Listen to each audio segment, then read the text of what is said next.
L'épisode du jour, eh bien, c'est un petit sujet, un petit test matos. Et aujourd'hui, on va parler motorisation. Je teste le petit moteur Bosch SX. C'est le moteur light dans la famille Bosch, celui qui fait moins de 2 kg, le plus compact, mais avec des performances en haute température au niveau de ses homologues grande puissance. Ce petit moteur, petit mais costaud, qui est au croisement de la légèreté et de la sportivité, et bien a la possibilité, lorsqu'il est sur les modes les plus hauts, le mode sprint notamment, qui est un mode fluctuant qui va répondre à la fréquence de pédalage, d'aller chercher 600 watts en puissance crête, comme la plupart des gros moteurs. Par contre, les 600 watts, je pense qu'il va falloir se sortir les doigts du cul pour aller les chercher.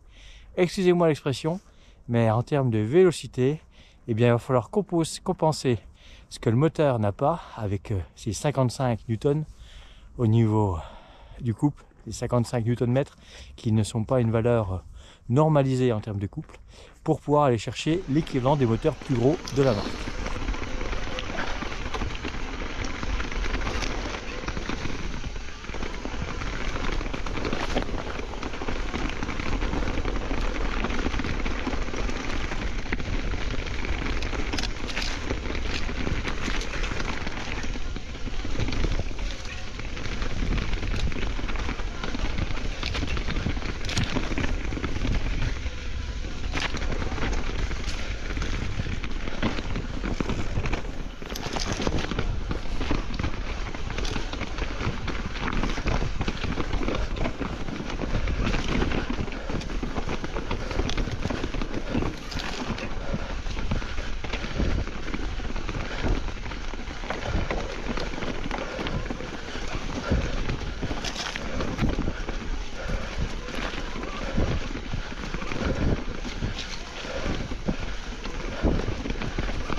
Eh ben,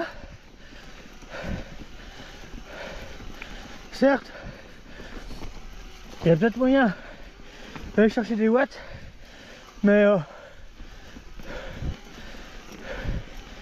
faut taper dans le bonhomme. Alors là, j'étais en mode IMTV. Alors ce petit moteur SX, ben forcément, hein, vous l'avez compris, il équipe des vélos light, généralement également avec des petites batteries. Là, la batterie de ce Moonraker Slide, c'est une 400 watts heure, donc on n'est pas sur la grosse batterie, mais du coup ça permet justement d'avoir un vélo léger sur la balance, hein. La gamme Slide, les 3 modèles, c'est inférieur à 21 kg le concept, et puis à l'œil ça fait des vélos où c'est très discret. D'ailleurs, cette motorisation, on la trouve sur des VTT légers comme celui-ci, mais également sur des urbains ou encore des gravels.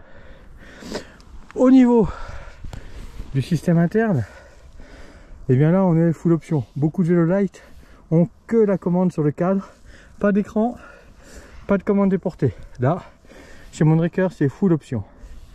On a la possibilité de changer les modes avec la commande qui est directement en fait sur le cadre, et puis on a également ce bouton là, hein, qui va nous permettre de faire défiler les différents écrans cadrans. Bien sûr, on est sur du Smart System, donc l'application e-Bike Flow est totalement compatible. Du coup, eh bien, au niveau des modes d'assistance, on va pouvoir choisir parmi tout le catalogue: Eco, Tour, Eco Plus, Tour Plus, IMTB, Sport, Sprint, Turbo, la totale. Et puis bien, selon l'autonomie engagée, vous l'avez compris, si on va chercher la puissance crête de 600 watts, vous avez vu, hein, en mode turbo on va être tout le temps taquet, et bien avec 70% de la batterie restante, il me restera que 15 km d'autonomie. Donc on n'est pas sur un gros modèle en termes d'autonomie pour partir à l'aventure, mais une des forces de beaucoup de vélos qui sont équipés avec cette motorisation, c'est de pouvoir recevoir le power more, tout simplement en venant le greffer via la prise de rechargement batterie. Et c'est pas une prise de rechargement batterie tout à fait comme les autres. Et là, comme vous pouvez le voir, deux petits ergots de chaque côté qui correspondent au câble de la PowerMore. Sur le chargeur, vous n'avez pas ces deux petits ergots là. Donc si votre vélo n'a pas ces deux petits ergots là, c'est que le cadre n'est pas compatible PowerMore. Et un cadre compatible PowerMore, c'est surtout un cadre qui au niveau des inserts dans le cadre peut supporter le poids de la batterie additionnelle.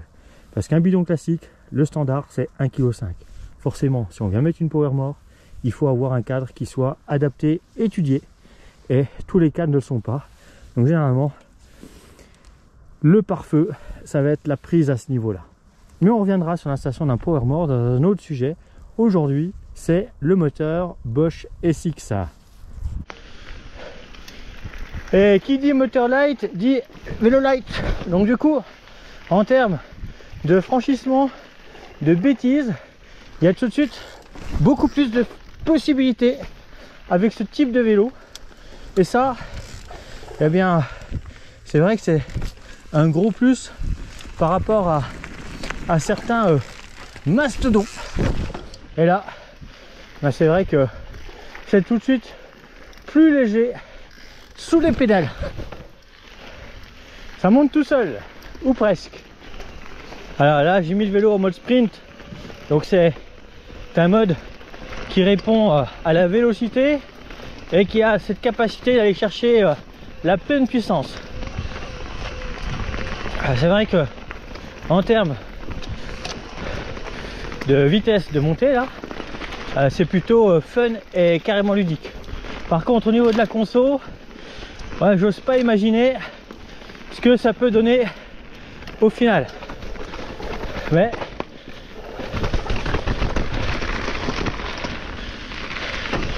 comme le nom l'indique, hein, un mode sprint, c'est pour les sprints, c'est pour l'attaque. Donc logiquement, on n'est pas à l'attaque toute une sortie, mais dans les derniers kilomètres pour aller chercher la gagne, par exemple.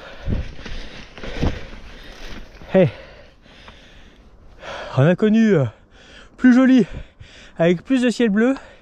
C'est vrai que là, en ce début janvier, c'est un peu grisaille, mais au moins il tombe rien.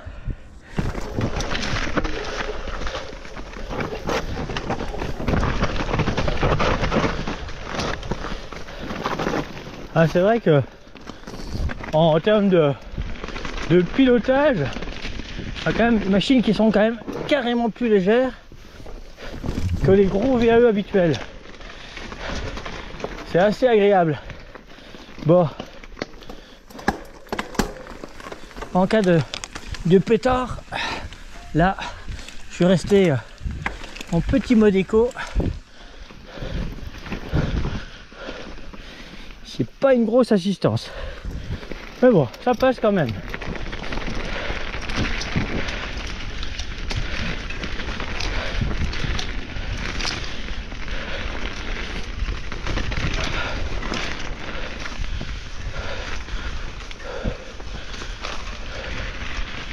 Hey, comportement en relance sur un mode éco par rapport au mode sprint, hein, rien à voir.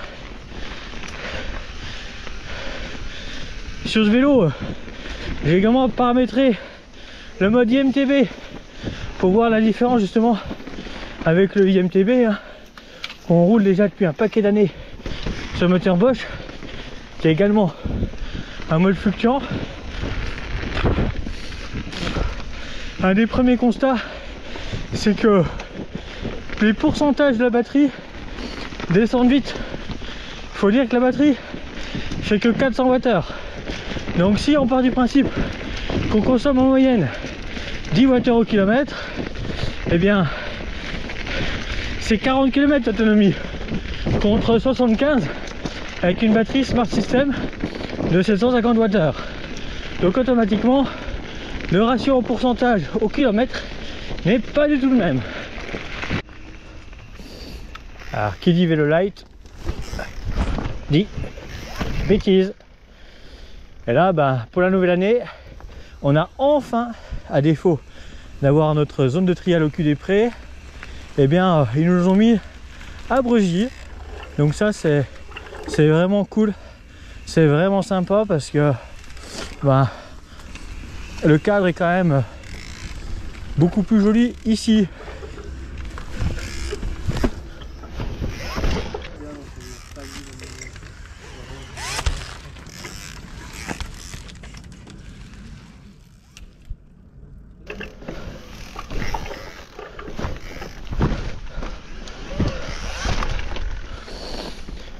Et qui dit vélo light, dit bêtise light.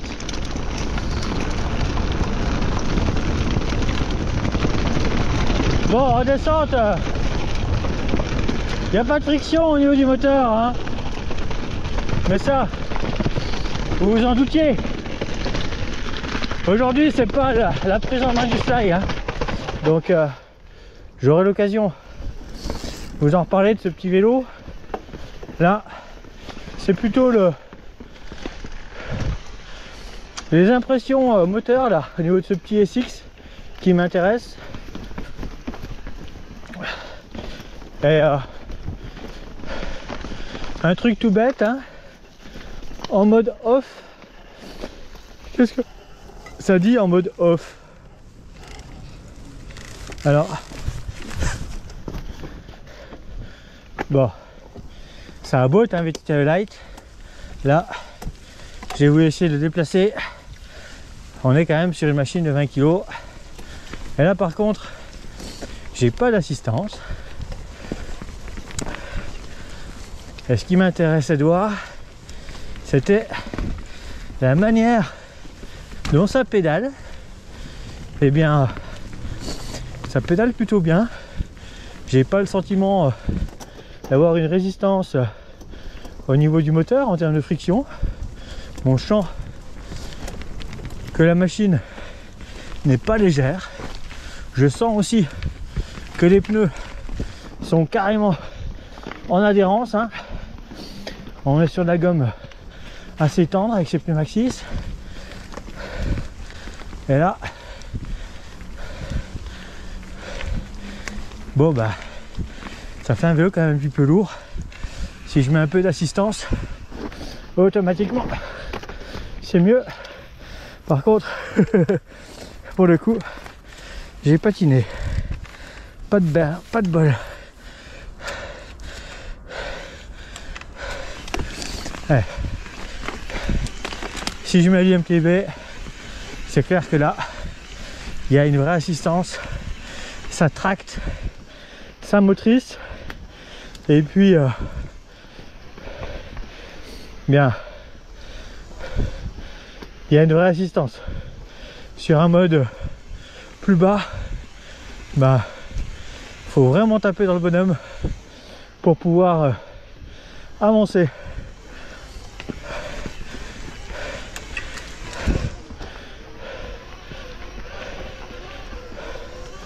Forcément, hein, mode sprint, on est supérieur à du IMTB,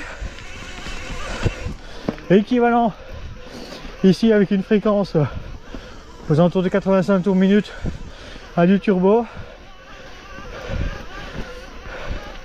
ou peut-être même légèrement inférieur que le sprint. Ouais, il manque qu'on a un terrain sec et de pouvoir le tester en montagne, ce petit vélo.